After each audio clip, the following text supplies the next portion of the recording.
அந்த சவுண்ட்ல ஒரு 8 கிலோமீட்டருக்கு சும்மா அதிரும், எல்லா திசைகளும் அதிரும். அப்படிப்பட்ட அந்த சிங்கம் வேட்டைக்கு மட்டும்தான் வெளியில வரும், வேடிக்கை பார்க்கறதுக்கெல்லாம் வெளியில வராது.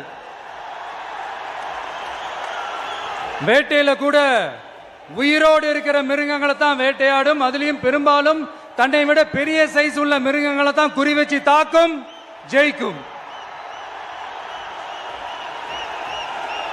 எவ்வளவு பசியில் இருந்தாலும் உயிர் இல்லாததை, கெட்டு போனதை தொட்டு கூட பார்க்காது. அப்படிப்பட்ட அந்த சிங்கம் அவ்வளவு ஈஸியா எதையும் தொடாது, தொட்டா விடாது.